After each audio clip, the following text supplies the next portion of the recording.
Hunters often get blamed for the decline in the amount of wildlife around us. The anti-gun crowd sees the hunter as a bloodthirsty killer who shoots at everything that moves. In actual fact, many hunters are better conservationists than their critics. They know that habitat is even more important than hunting pressure in ensuring the survival of the species. Of course, there's always a handful of know-nothing drunk babies out in the bush who have watched too many Dukes of Hazzard TV shows. They're not actual hunters. They know nothing about the bush or nature or even their fellow human beings. But they have guns just the same. This kind of modern-day Neanderthal used to be seen mainly driving up and down country roads and sitting in roadside bars during hunting season. Now they have four-wheel drives and all-terrain vehicles and can get back in the bush where they are a hazard to real hunters. I try to avoid the backcountry during hunting season now.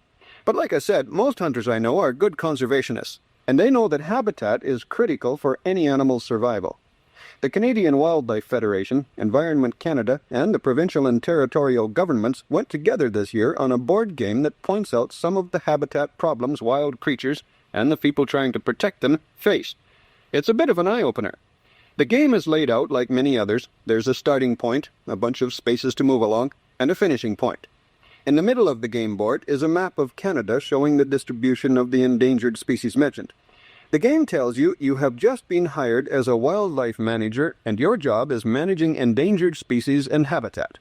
You roll the die and off you go. If you roll a 1, you land on a space that says you suspect the deteriorating water quality in the Thames River in Ontario may have affected the population of a little fish called the gravel chub. You have to stay where you are while you study the situation.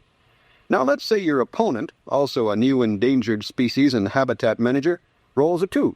He lands on a spot that says he managed to transplant a herd of wood bison because he found some suitable habitat for them. He gets to go ahead a couple of spaces. Now it's your turn. And you roll a 3, by coincidence. That moves you ahead to where you are worried that there's hardly any habitat left in Canada for the greater prairie chicken.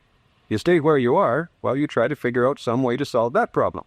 The opposition rolls a 4, again by coincidence, that's quite the dice you're using, and that costs him. He ends up having been unsuccessful in encouraging a hydroelectric company to install a fishway in its dam. Now fish can't reach their spawning grounds, and the player has to go back 5 spaces. That puts him back where you were a minute ago worrying about the gravel chub in the Thames River. The game goes on.